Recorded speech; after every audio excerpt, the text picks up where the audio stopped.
Welcome back to Hot Rod High School. In today's episode, we are going to be taking a look at suspension system components, removal, and reinstallation. I've actually compiled a few videos made by a few other people to go through and show different vehicles and how to remove various alignment components. The links to those videos are down in the description below, so feel free to view all of them in their entirety. And I'd like to thank those providers very much for allowing us to help instruct on various vehicles how to remove and reinstall suspension components.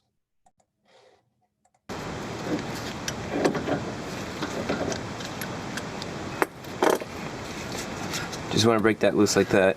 Now we're going to take this out, and you see this spins freely from the bottom here. So that's the bottom that's pointing down. You want to take this and you want to spin it. So it's 1, 2, and you want to count how many spins you go. 3, 4, 5, 6, 18, 19. So 20 spins. Took me 20 spins to get this off. And when you put the new one on, you're going to count 20 spins.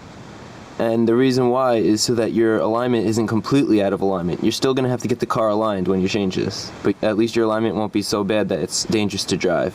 So you can see this moves around very easily. It has a little bit of play inside and outside, so the inner tie rod end also needs to be changed. Just like that. You see how the boot's up? Get your WD-40 or whatever, some type of grease or silicone, that's what I'm using, and just spray it in there. And that'll make getting the boot off a lot easier, because surprisingly, the boot's on there pretty good. The next thing we're going to do, you see that clip right down there? There's a clip right there, and what you're going to do is you're going to push the screwdriver in, and just turn the screwdriver, and that clip will open up. It's hard to see, but I think you'll get the idea when I do it. So just get your screwdriver in there. Tube connects to the other side. It allows for venting. So you can see the tube on the top right, and then you can see the inside tie rod right there with its ball joint that is very loose. So now we're going to take that out. So here's the actual tie rod, the inside tie rod, and I just want to show you what's going to happen so that you completely understand this. So here's your adapter. Your adapter is going to fit on here, just like that. See? So then when you turn that tool, it grabs this and turns it. Otherwise, it'll be hard to get a wrench on here. You can do it, you just have to see if you have access. The other thing to remember is that there's sometimes a pin in this, so you have to take that pin out. So that's what I'm gonna go check for right now. So you can see on this tie rod, inside tie rod end, there's a pin right here, and this has to come off. Take your long rod, slide it in, and then you put your ratchet on there.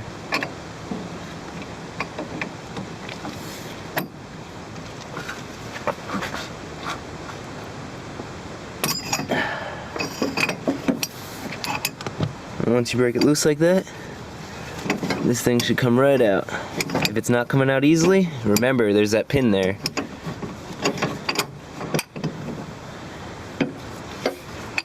Beautiful. So here are the two tie rods. Next thing you're going to do is make sure that they're the same size. The new one's a little bit longer, so that's going to affect our toe. But we're getting it aligned anyway, so it doesn't matter. Now you can see I can move this really easily. That's the old one. A finger could move it around. The new one, I can't even move it. It'll have to be on the car for me to move it. I never took our old clamp out, that clamp that you have to break. Take that out. Here's our pin. You can see it's not really reusable. Take our new tie rod and just tighten it by hand. Once you can't tighten it by hand anymore, get your tool,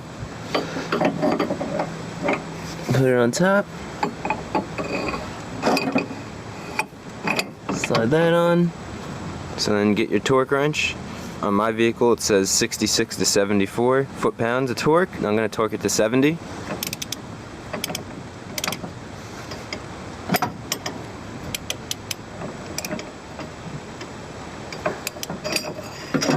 Once you torque it, you're set. So I'm under the car and you can see where the hole is for the pin. That's where you're gonna push your pin in. I put a screwdriver head at the end of it, like this. First I pushed it, because I was push this into that tube. So I actually tightened up the zip tie first, up on the boot, and now I'm gonna slide it in.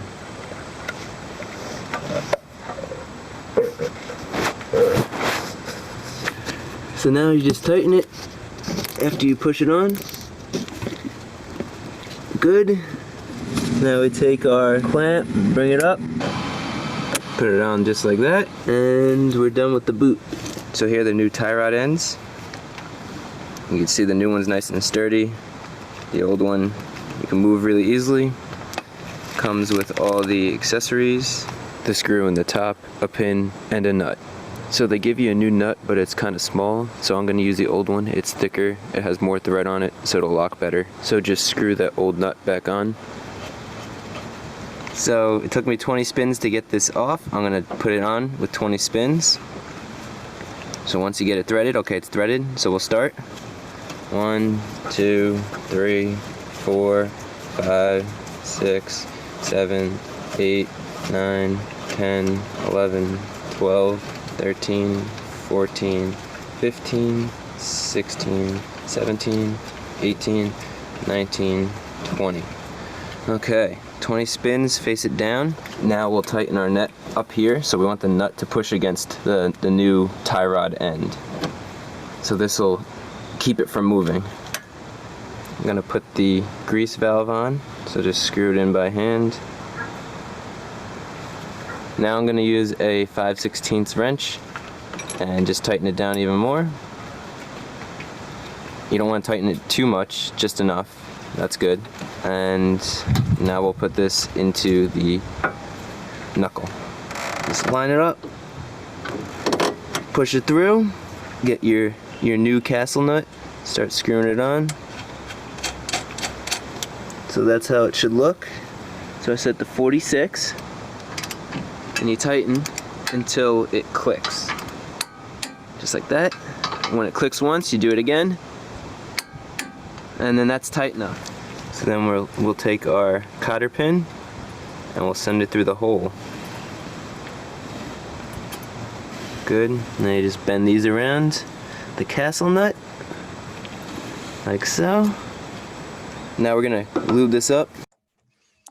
So now that we saw a demonstration on removing and reinstalling inner and outer tie rod ends, we're going to take a look here at how to remove and reinstall a control arm. And really the process on control arms is very similar for whether it's an upper or a lower control arm. Side and a ratchet on the other side. I know on my knuckle that it's not threaded in here, so you could just knock this out lightly. They give you a new nut and bolt in the kit. You don't want to reuse the old one. You can see it has the Teflon locker on the top. Now with the ball joint stud unbolted from the knuckle, we can get a crowbar in here and just lift up like so. You can see the ball joint here is really bad. It clicks up and down and there's way too much movement inside here. Now that we got that undone from the knuckle, let's go unbolt these two. I'm gonna start back here. Now you can see over here there isn't much clearance, but over here there's plenty of clearance. So on the non-clearance side, I'm using a 13/16 wrench. I'm gonna use a breaker bar on this side, and then I'm gonna use a regular ratchet.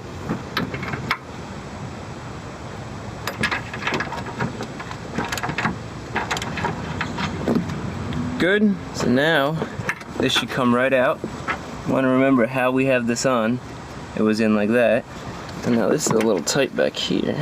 So while trying to take this out, there's a clearance issue. So you actually have to snap out these brake lines from this holder here. Good, got that out. Now this was aligned just like that. So remember that, that'll be helpful. Even though I'm getting an alignment, you still don't want it to be too far off. So we just did this side. Let's do that side now. We're gonna do the same exact thing that we did on the other side for this side. Put your wrench in the area with the least clearance. Get a breaker bar on there.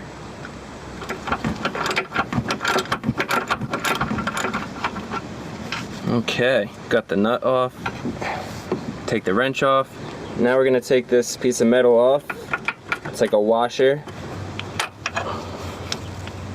And after that's off, slide this out. Okay, and that was in like that. The long part was facing towards us. Now this part's easy.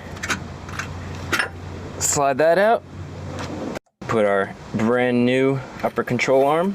So with our new upper control arm in, the first thing we'll do is align it and put these camber bolts in, just so that everything's set in place. Remember, this camber bolt was like this.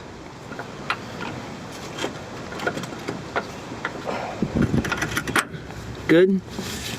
Now that that's in there, let's do the other one.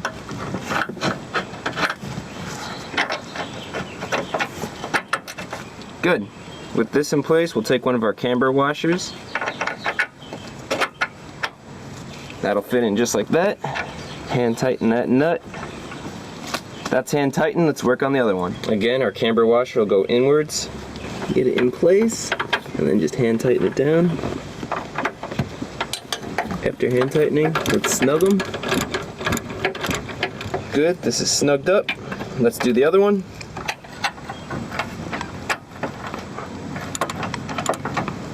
Okay, with that snugged, let's get the ball joint into the knuckle. I'm gonna take our knuckle, I'm gonna push it right where the control arm is. Now I'm gonna jack up the bottom of the knuckle, and that will give me easier access to push this in.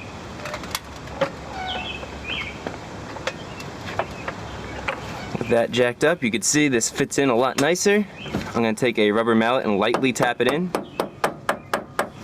Got our brand new nut and bolt. Slide that in. I'm gonna add a little bit of blue Loctite, which is the removable stuff, just to the end of this bolt. Now we could tighten this down. Once it's snug, we'll torque it. On my truck, this gets torqued down to 35 to 46 foot-pounds. Now we have to torque these two down, and we're done. The control arm to body bolts get torqued to 83 to 113 foot-pounds.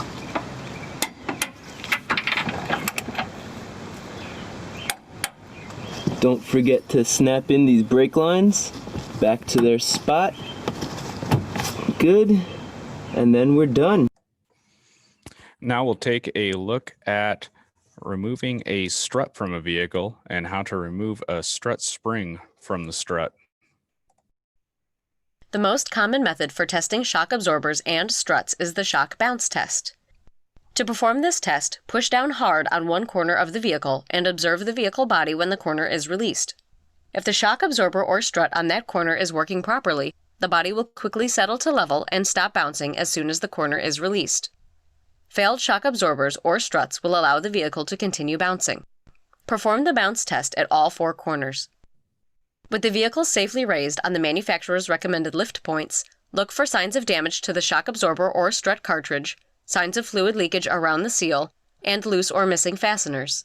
Carefully inspect the upper and lower mounting points of the shock absorber or a strut cartridge. When removing a strut assembly, refer to the service information to determine the proper procedure. Do not remove the center nut on the strut, as it will release the spring pressure and cause serious harm or damage. Loosen and remove the upper strut mount. The lower end of the strut connects directly to the knuckle with two large bolts. Remove these bolts and any other hardware that may be attached to the strut. Make sure everything is disconnected and then carefully remove the strut assembly from the vehicle. Mount the strut assembly in a spring compressor and compress the spring. Follow the proper procedure and all safety precautions for the equipment you are using. Be sure the coil spring is held correctly in the strut machine. Before disassembling the strut assembly, index the upper bearing so it can be reassembled in the same direction it was pointing before it was disassembled. Once the spring is compressed and all tension is relieved, remove the strut center nut and remove the strut. Reinstall the new strut in the reverse order, adhering to all of the safety precautions and the manufacturer's recommendations. Safely reinstall the strut assembly on the vehicle in the reverse order of removal. Most cars will need an alignment after a strut is replaced. Secure all bolts and torque them to the manufacturer's specifications. So that was a few different vehicles and a few different suspension systems and how to remove and reinstall components from several different types. If you want a more in-depth look at any of those videos, the links to all those videos are down in the video description. Feel free to view all of them in their entirety.